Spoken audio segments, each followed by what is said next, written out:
Good afternoon, everybody. My name is Alicia Smythe, and I'm the Executive Director of Career Services at Embry-Riddle's Aeronautical University's Daytona Beach campus.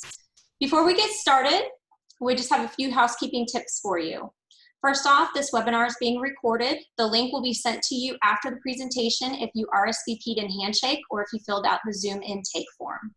Second, please make sure that your camera remains off and your mic stays muted for the duration of the webinar so that we can conserve bandwidth for our presenter. Finally, if you have questions, please type them in the text box below and they'll be answered at the end of the presentation. I am very, very excited to introduce you to our webinar presenter, Margaret Christian from Lockheed Martin. Margaret is a university relations recruiter for Embry-Riddle, and she is here to share her tips for how interns and new hires can succeed, even in pajama pants. Margaret's insights will help you to stand out in your job or internship, even if you're currently in a work from home environment. Please join me in welcoming Margaret Christian. Hey everyone, good afternoon. Thank you for joining in. We're excited to spend a little time with you and talk about this topic. I know as I go along, there's going to be some different pieces that I mention that you're going to think, I mean, we've already been working from home and doing classes from home. But maybe there will be something that you learn as we go along. If you can, will you hit the raise your hand or thumbs up real quick and let me know how many students there are in this group?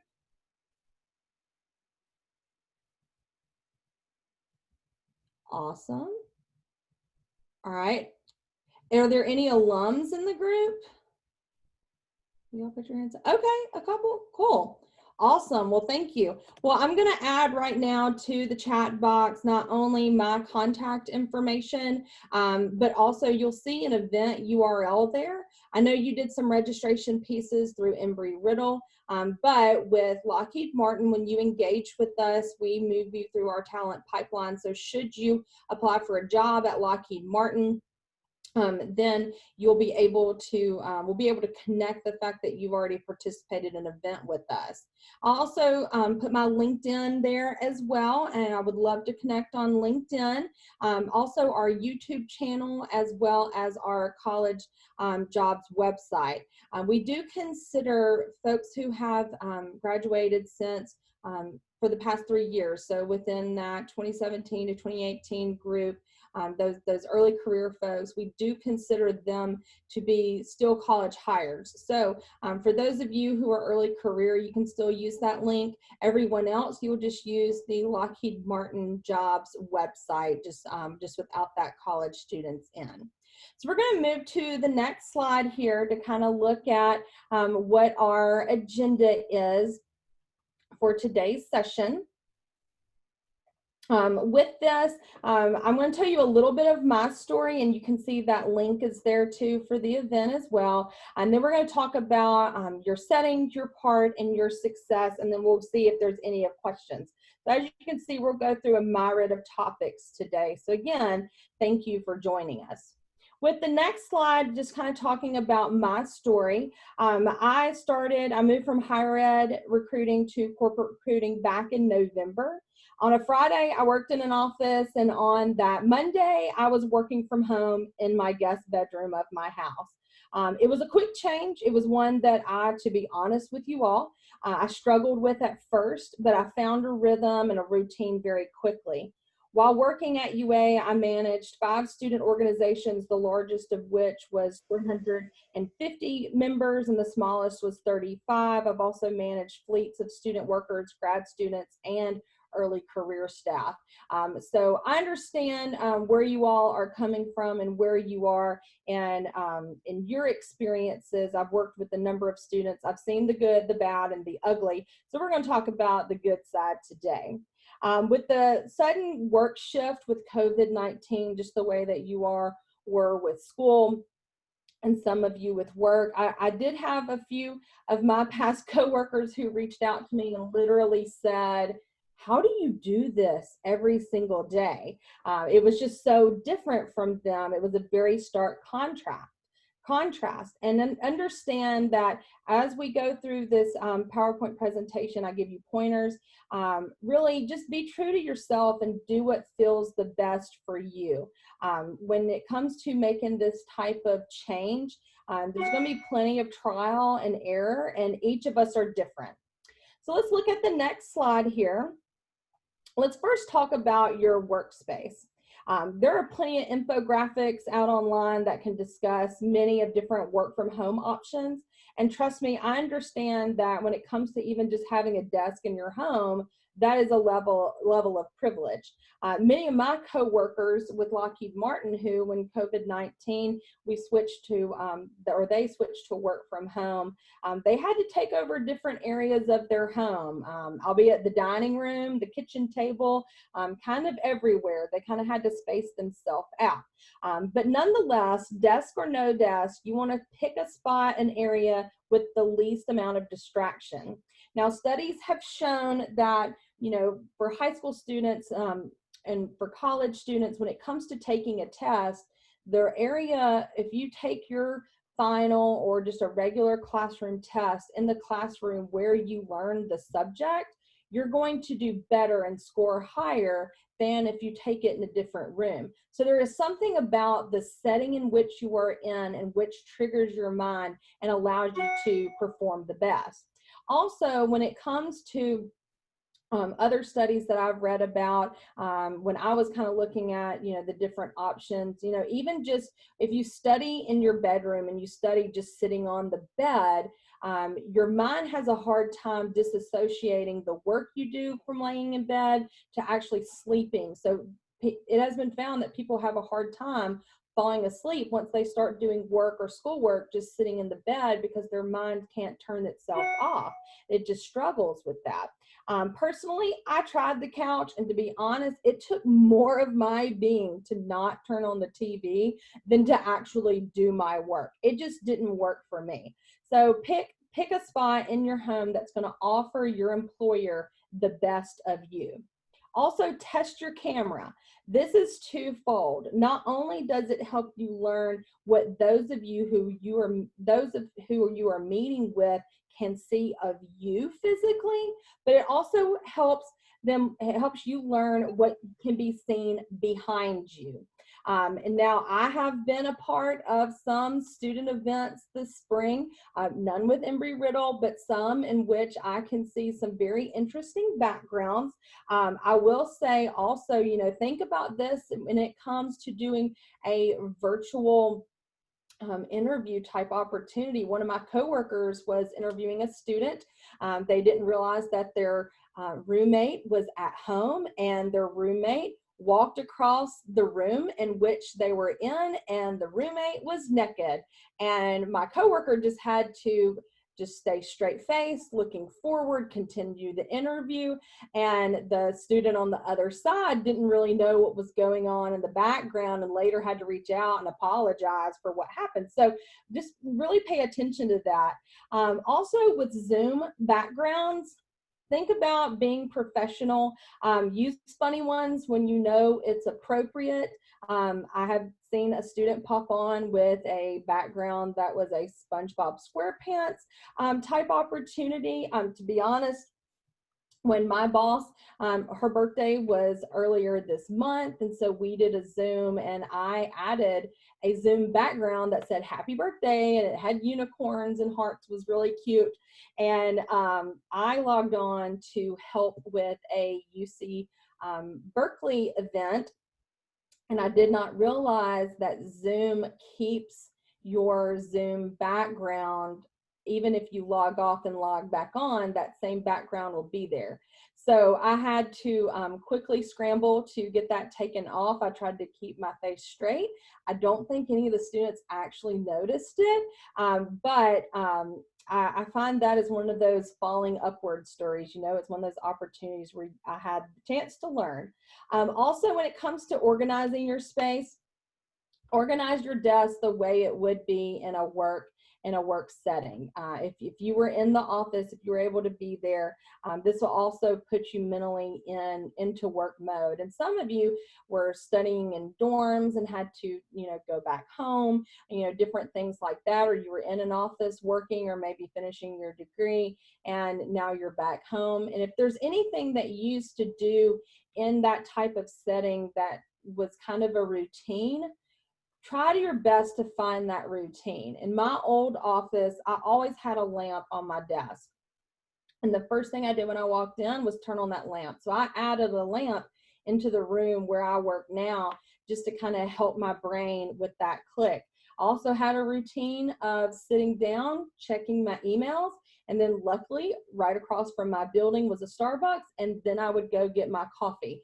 So even now, I turn on that lamp, I sit down, I review my emails to kind of get my brain going, and then I go get my coffee. It just helps with triggering my brain, and it just helps me put me in that work mode. On the next slide, we're going to talk a little bit more about doing your part when it comes to the job. Make sure that you understand the communication styles that is expected of you. Understand the preferences both of your manager and of your team, and make sure that you convey your own communication preferences, whether it's primary or secondary. There will be a lot of different opportunities with different companies, whether it's a Skype setup or they're using Zoom or they're using another platform. Make sure that you fully understand those expectations and what they are using. And a lot of companies have also implemented Slack. So make sure that you fully understand where you need to be looking and where you need to get your communication. Also, define your work hours. It's very easy to log in a little bit late or to work later at night and take some time off during the afternoon, because when we're at home, it's just an easier way for us to do that. But make sure that you define your core hours and your flex options with your manager. And if you do need to make changes, or if there is something where there are issues with your bandwidth and it's just lighter in the evening, things like that, have that conversation and make sure that you understand what different type options are available. Clarify your work assignments. You're not going to be in a situation where you could go back to your manager or your leader's office and double check and ask a lot of questions. So when you're offered an assignment, recap that work assignment in that moment to ensure that you are hearing the information the way your manager intended you to.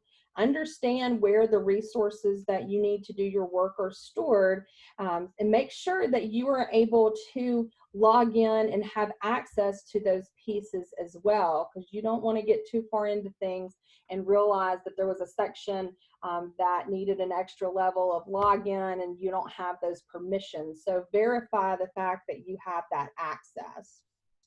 Also, request feedback.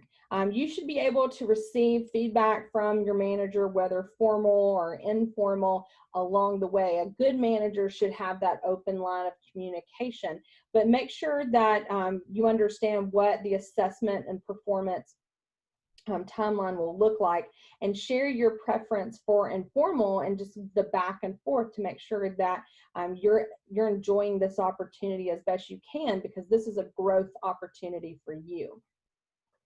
Also, build relationships. Take the initiative to establish relationships with your coworkers and participate in virtual networking. Most of you, when it came to your internship, if you were going to be on site or if you moved to a location, you were going to have the opportunity to get to know each other too, and have different social options. Well, they're still going to have that programming. They're still going to have that development. And it's, it's sometimes pretty easy to just not log in, but go ahead and log in and go ahead and message your new coworkers and get to know them. That's one of the best ways to network and get to know other folks. Also, be engaged. You might not be there physically, but you can be there mentally. Don't sit back and let the work pass by on you. Be fully engaged when it comes to your position. On the next slide, we're going to look at just 3 actions that you can really take to really get the most out of your opportunity. And the first of those is take initiative. It isn't easy to just put yourself out there, but taking initiative and signing up to help gives you a learning experience and will help you get to know the team.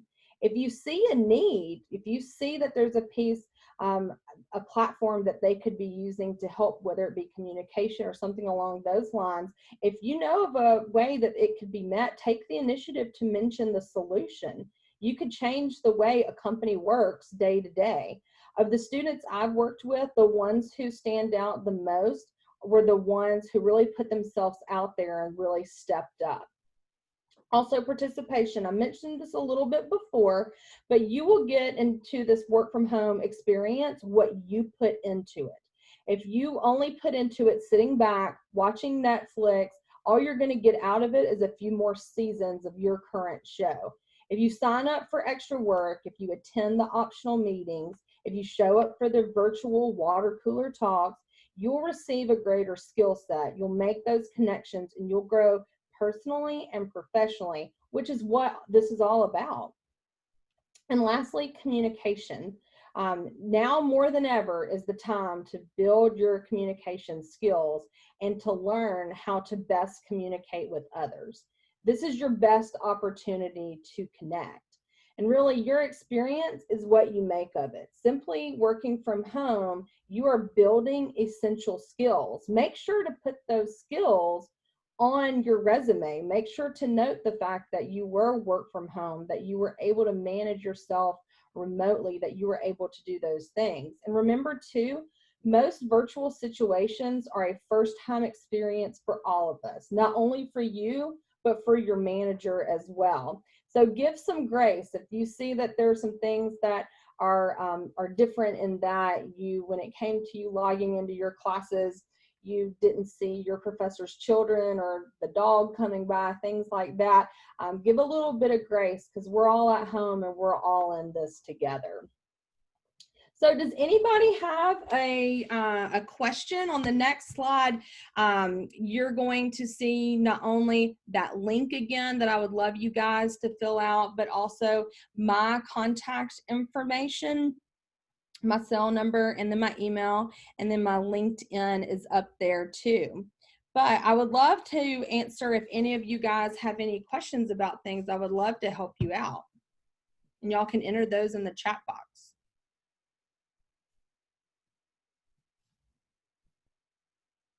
Not everybody at once.